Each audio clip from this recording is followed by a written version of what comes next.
I never knew anyone who was blind, never dealt with any low vision, visual impairment. 20/20 vision, I was 31 years old, one car wreck, one late night, Lubbock, Texas, flipped it over 8 or 9 times. Head injury, severed both optic nerves. Woke up after a 2-month coma. I see then what I see now, it's a dark maroon curtain. I thought, hey, something's happened. I was a captain with the state prison system. I had my whole life, my whole career mapped out. I was going to be a warden by the time I retired. You can't see your hand in front of your face. You sure can't see a convict hitting the fence. One of the realities that I had to face, the shocking part was, what do I do? I didn't know how to feed myself, shave myself, or whatever else I might need to do. One of the first things I try to pass on to them is, you've lost your vision. You're losing your vision. You've not lost your life. Life is going on right outside your door. It's not going to come knocking at your door. You've got to go out and pursue it. A green tinted screen and braille lettering pops up that turns into the white Lighthouse of Houston logo. The Sightless Voices Unleashing Potential cover art pops up on screen.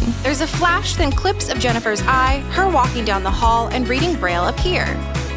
A montage of clips from episodes of the podcast begins with Jennifer talking to our guests and smiling.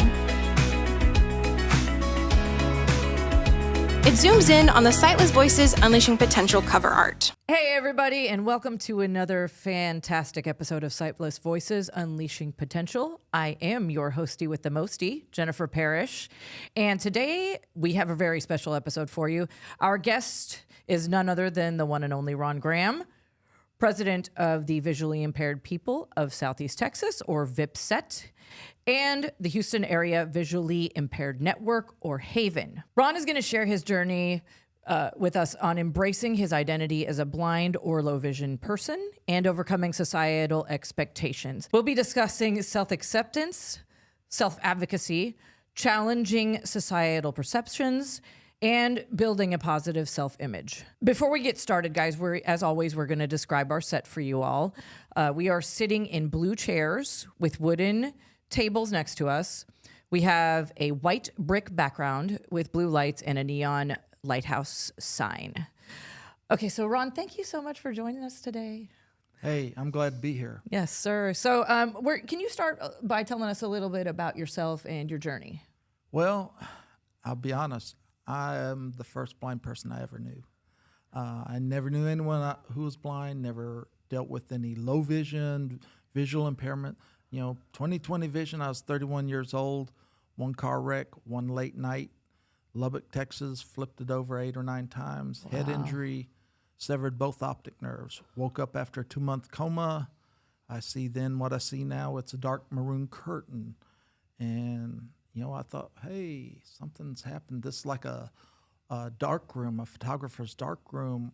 Something's happened to my eyes. They're hurt. They don't want to damage them. And it was scary because I was on a ventilator, on a trach. Oh, my gosh. And my hands were strapped down. I couldn't talk. I couldn't move. I couldn't see. But I could hear everything around me. And that was my introduction to not being able to see until I heard my parents' voices, and that was a relief. I was a captain with the state prison system. I had my whole life, my whole career mapped out. I was going to be a warden by the time I retired. And, here I was 13 years into this career, and, hey, you can't see your hand in front of your face. You sure can't see a convict hitting the fence. So that was, one of the realities that I had to face. But, the shocking part was, what do I do? I didn't know how to feed myself, shave myself, or whatever else I might need to do. And I was in the hospital another 6 weeks after that. And, all my muscles had atrophied, and, they shrunk up. I had to learn to walk again, build up the strength in my legs, and go to physical rehab hospital after that. And it was crazy. It was one of the biggest things that it did is it changed my identity. Mm-hmm. And, because everything I knew, 3 months out of high school, I went to work at the prison system. This is all I've known, all I did as an adult. Right. And, and now I couldn't do it. People always say, hey, what do you do? What kind of work do you do? Well, I was a Yeah. captain with the prison system. Right. So now I'm a retired captain. Mm-hmm. I still have people call me Captain Ron. So, Captain Ron. Oh. but it was funny, and I just had to smile because Captain Ron, the movie with Ron Howard. Exactly. That's what I was thinking of. it came out while I was a captain, Oh, wow. and there was a cutout at the video store. Yeah, we had video stores still back then. Yes. But I thought the movie was pretty cool. You know, he had this eye patch on, and then he went to sleep, and he moved the eye patch to his other eye, his good eye, so he could sleep. Oh, wow. And then he woke up. He says, "Oh my gosh, I'm blind." I says, "Wow, isn't that ironic?" Yeah. Captain Ron. Captain Ron's blind. Crazy. My text tone on my phone is a clip from the movie. Hey, Captain Ron. That's awesome. I love that. So. That's very cool. Well, so that kind of aligns with what we're going to be talking about today. It's kind of about talking about embracing your identity, and understanding your unique strengths. So why do you think it's important for people with vision loss to embrace who they are?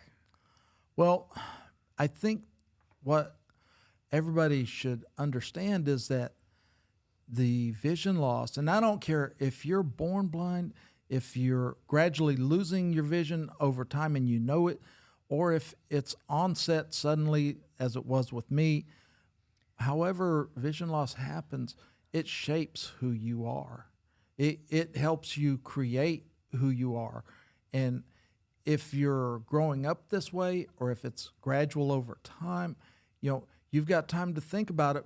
But if you embrace this, if you understand this is who I am, this is what I can be, understand the disability, but see the abilities. And don't let the loss of vision limit what you can do. Granted, I'm not going to drive the bus. I'm not going to fly the jet. I'm not going to be the brain surgeon. But if I wanted to work in transportation, if I wanted to work in medical field, there's careers out there if that was my choice, that's what I'd want to do, I could do that. But it's important that you understand that it dictates the boundaries of what you can and can't do, but there's a lot of playing field. I'm using a sports analogy here. Mm-hmm. There's a lot of playing field ahead of you that you can play on. And but you have to understand that I can do this. It's not what I can't do. And I've always been a positive person, which I think probably helped me adapt to this because letting go of my old identity was hard. It was, all my hopes and dreams. But when I came to realize is I lost my sight, not my life. And, that's something, I get phone calls regularly from people dealing with vision loss, looking for resources and information. One of the first things I try to pass on to them is, you've lost your vision. You're losing your vision. You've not lost your life. Life is going on right outside your door. It's not going to come knocking at your door. You've got to go out and pursue it. Exactly. You've got to find what it's going to take for you to jump back out there and do it. I mean, granted, okay, now I couldn't see a thing. I woke up in the hospital, when I was on that trach, the speech therapist said, well, I usually use a picture board to help people communicate. Ooh. That wouldn't work. Right. So, had to think, okay, what's it going to take to work for me? And that's the thing. If you embrace who you are, your new identity, because that's what it is. It's shaping your new identity. Exactly. You find out what's going to work for you. What ended up working for you in the hospital? What did they do? She says there's a one-way valve that we can put on this trach, because I don't know if you know it, to speak, you have to be able to push air out of your mouth. Right. Okay. And that ventilator, the trach was pushing air in, then it was taking air out. And you could hear it. Whoosh, yep. Mm-hmm. Well, when that valve is in, it will push air in, but I have to breathe out through my mouth. And she says most doctors would not approve it for patients who are on a ventilator because they're too weak to breathe on their own. Mm-hmm. she talked to my doctor. He says, start at 5 minutes. Yeah. And see how that goes. And that was the measuring stick for me getting out of ICU, was being able to go 24 hours off the ventilator. But I built up with that one-way valve. So just like that one-way valve worked for me to communicate, because that was something I had to do. I mean, I can't see. I could, You can't point at anything or make any gestures or anything like that. Exactly. So I had to find what would work for me. Right. And, and that was just that one setting. So, okay, well, I used to be the captain. I used to live on my own. I moved back home with my parents, 31 years old. You move back home with your parents, mom and dad's house, mom and dad's rules. Right. I love them. Yeah. I love them. They were there for me. It was a nice, gentle landing place to rebuild my life. But I figured out, well, what can I do? What can't I do?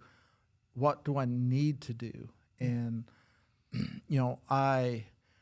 what I missed was being able to take a note on something or write something down. Yeah. And I hadn't been to any kind of blind rehab. I didn't know how to use a cane, until I went to Chris Cole. And I learned about a type and speak. Boy, that changed everything for me. There's your note taker right there. Yes, sir. Old school. But, Yeah, boy. but it got me all the way through grad school.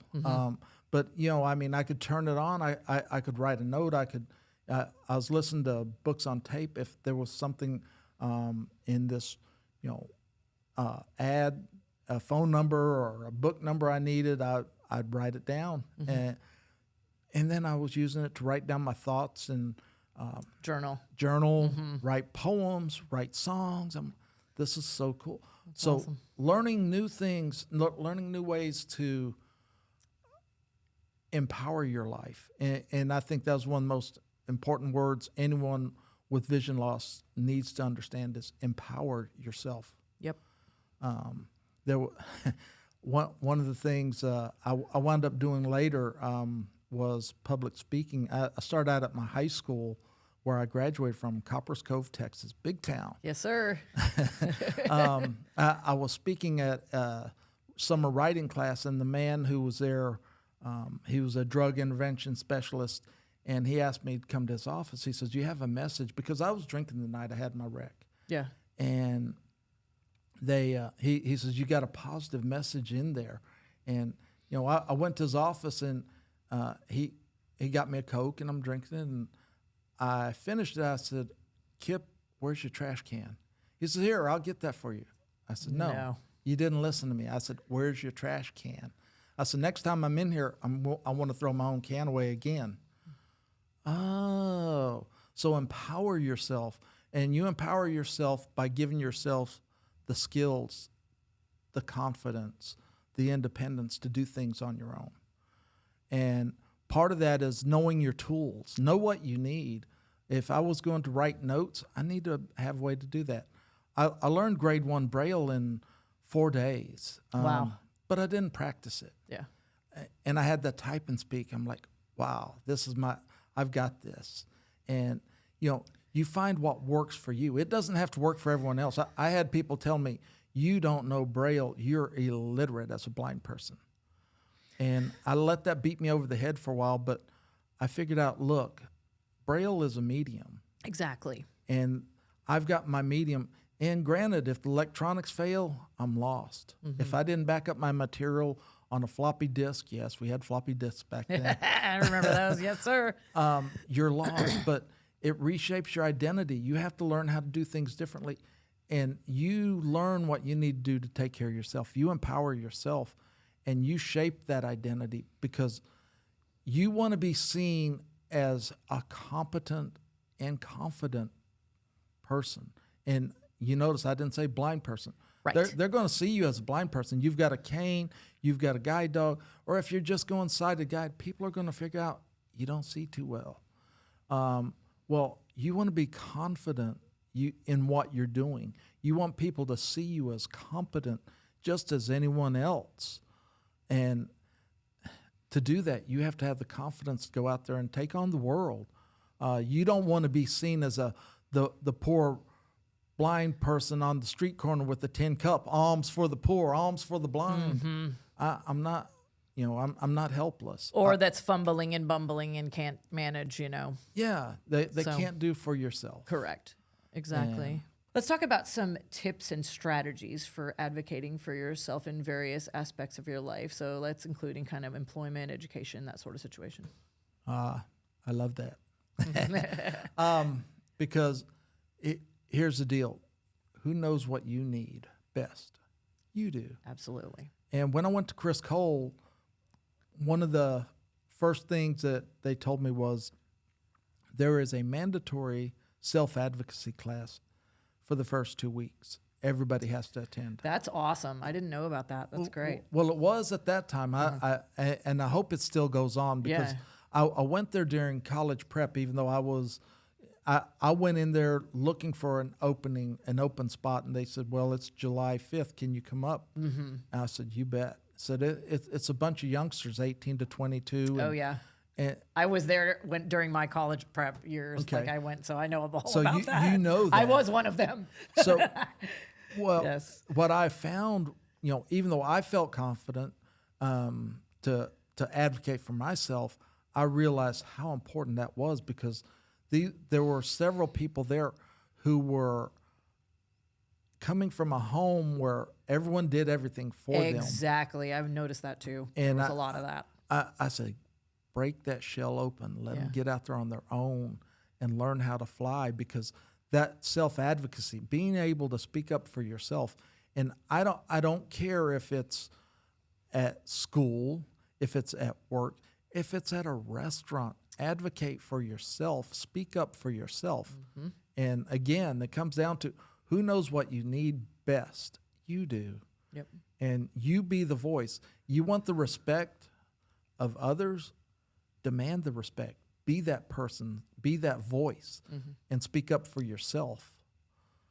I go on and on about advocacy because when you start out, today it's TWC, or if you're 55 or older, you're dealing with OIB. It's part of TWC as well. But the counselor that you get, they're going to come to you and tell you, well, look, here's what we can do. And, bottom line is, what do you need? What's going to serve you where do you want to go? All this, the key word in all of that is you. Right. You have to speak up for yourself. And to do that is being confident. And I'll be the first to tell you, when I became blind, I wanted to crawl under the covers and never come out. I'm like, I can't do this. I'm not that strong. This is not me. But when you realize this is life, this is where you're at, and this is the reality you have to face, you jump out there and you make it happen. But it's not that easy. You have to, sometimes you're going to have to fake it till you make it. Put on that brave face. Go out there. Hi, I'm Ron Graham, and I'm here today to say hi. It's true. It's a small step, but you can do that. One small step and build on that. I mean, I've been blind my entire life, legally blind.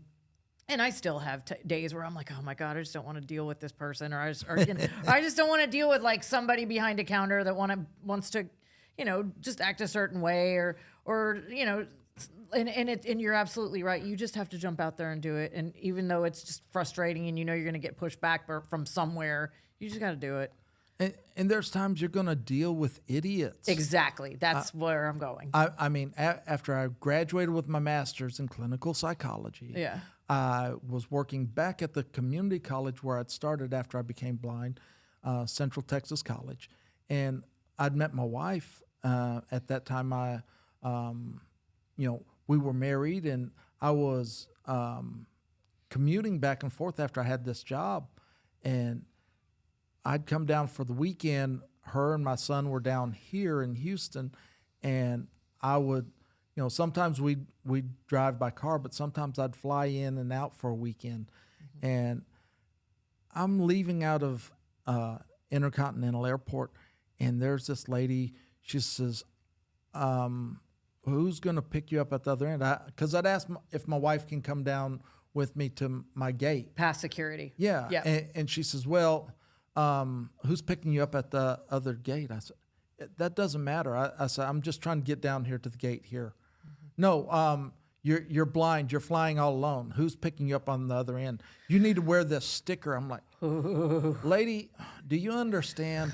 Do you understand the ADA, the Americans with Disabilities Act? I said, I'm the ADA coordinator at a community college. I said, I probably know this law a lot better than you do. Correct. I said, I don't need to tell you who's picking me up.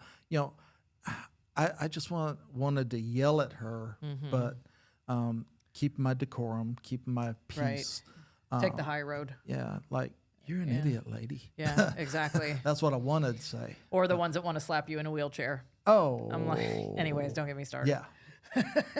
So, but again, this comes down to advocacy. Exactly. You have to be your best advocate. Absolutely. You want, and it doesn't matter where you're at. One of my funny stories, I've had 2 wonderful dogs from the Seeing Eye, and I was speaking at my son's kindergarten class, and I was with my father-in-law, and we left there and we went to a sandwich shop in Kingwood, and we go in there, and young man behind the counter, he's, "Oh, hi, sir, I know what the dog's for, but you can't bring him in here." I said, "If you know what the dog's for, you know I can bring him in." Right. No, we have health codes. I said, "Are you the manager?" "No." I said, "Then you need to get your manager." "She's in a meeting." I said, "Well, I came here to eat, and it's up to you whether I'm going to eat here or not, because my dog's coming in with me." I said, This is a guide dog for the blind." I said, "Obviously I'm blind, and so he provides a service for someone with a disability, being me, and you can't refuse me." I said, "You're violating the law. You understand that?" "No, you can't bring him in, sir. You have to leave your dog outside." And I started yelling at him. And he says, "You don't have to yell at me." I said, "You're not listening to me otherwise." Exactly. I said, "Go get your manager now." And she came in, sent him to her office, and apologized 1,000 times. But, you have to advocate for yourself. You will run into idiots, but keep your patience. Try not to lose your cool and yell at people. Yeah, I agree with that, because we cannot train the entire world in a day about how to deal with visually impaired people. So you're always going to run into that. So it's on you to, like I said, take the high road and maintain your composure, but also advocate for yourself, because you're the most important guy. So well, and here's the deal: you're also going to run into people. You may be the first blind person they ever meet. Exactly. And you're going to, one, have a chance to educate them. Yeah. 2, you're also going to leave them with what's probably going to be a lasting impression of what a blind person is. That's absolutely right. And that guy probably thinks I was the angry blind guy, but he doesn't. If he were honest, he would have to look back and see himself as the counter clerk who would not listen. Right. But exactly. But yeah, like I say, that was one of the other things that I saw is you're always going to be educating people, because it's still not a common thing to meet someone who's blind, and when you walk in, you're going to stand out. Your white cane, your guide dog, they're going to give you away, and you can't hide. No, you absolutely can't. So wear it proud. When I was in class, I graduated with my bachelor's and master's at U of H Clear Lake. Go Cougs. And we, I was first week of class, and I'd been up there. I had O&M. I knew where my class was. I had my guide dog, nice, beautiful German Shepherd. I took a cab to class that first week until I could get my transportation lined out. Cab ran late. I'm going down that hall as fast as I can. I hear the classroom. I hear it ahead of me, and I hear the professor speaking in there before I'm even at the door. My pet peeve is people who show up late for class. I walk in. Got this German Shepherd at my side. I'm just smiling. You wouldn't believe it. Parking was a real bear out there. That's awesome. I said, "Now, if you don't mind, could I ask if there's an open seat on the front row, maybe?" Where I said, By the way, I heard what you said about people who are late. I said, I'll talk to you about that. So, but a good sense of humor is going to be very empowering for you. You know, you don't have to laugh and say blind people are funny, but putting people at ease is a good sense of humor is a good way to do that. 100%. I've dealt with my blindness, from being a child by developing a good sense of humor, and I feel like if you can put people at ease, like you said, it's going to be a lot smoother of a road for you. I'm telling you, the job I got at Central Texas College, it was a disability services coordinator, and the man who turned out to be my boss was chairing the committee, and he says, Ron, he says, you really nailed the interview when you took what could have been an awkward moment. The question was, do you have he says, this job has requirement of doing outreach and going out to public events, representing the college and the disabilities service department. Would you have a problem doing that? And I said, no. Would you mind if I took one of the college's vehicles? Nice. He says, you took what he says, we're asking this of all the applicants, but he says, you made it a lighter moment, not so awkward. And I mean, I said, yeah, Texas is ADA compliant. We have braille bumps down the middle of the highway, right? He says, Put the cane out the window. Yeah. I said, that would be me. And he says, you really handled that so well. And, it's not saying, look at me, I'm blind, I'm funny, because, it's not funny to be blind, but you help put people at ease with a good sense of humor. Absolutely agree. Yeah. Okay, so let's switch gears a little bit and let's talk about connecting with supportive community, folks in the community. Can you tell us a little bit about Haven and VIPSET and those sort of groups? Yeah, because aside from learning your tools and getting your skills to manage your life, as a blind person, that one of the other things you need is that connection. And I was in denial. I met with the regional director from, at that time, Commission for the Blind, and I said, I don't need to go to Chris Cole. I don't want to be around a bunch of blind people. They know they're blind, and I don't need to be around them. Oh, little did I know. And I found that when I went to Chris Cole, I need these people in my life. And get connected. I'm a big advocate for connecting with others in your community who are blind, visually impaired, low vision, because they need the resources, they need that, you need that. And when 15 years ago, I had 3 friends in the Kingwood area who were also blind, and they didn't know anyone else besides me who was blind. So I said, look, let's start a support group, and if it doesn't take off, at least you'll meet my 3 other friends.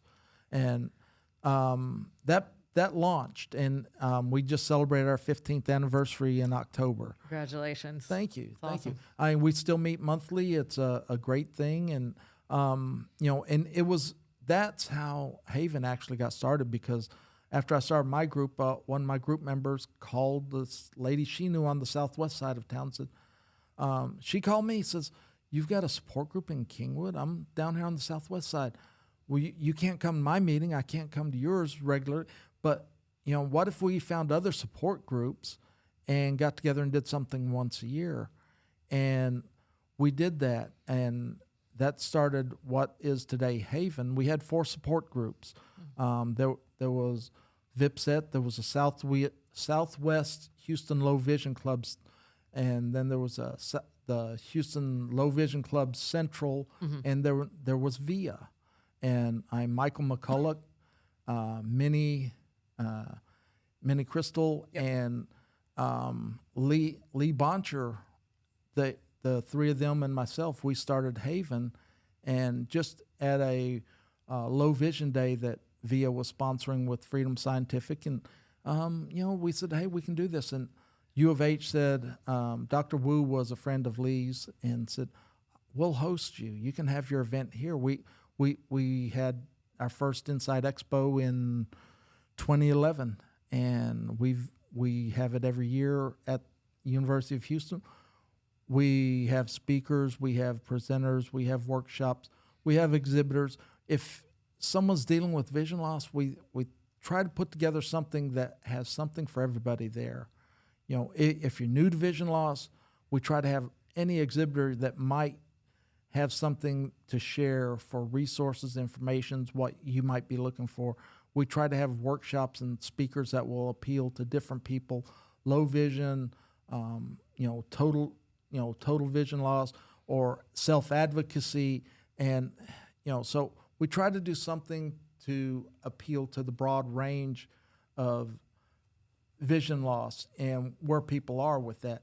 So one thing about Haven, today we're 11 groups and organizations. We start out as 4 support groups.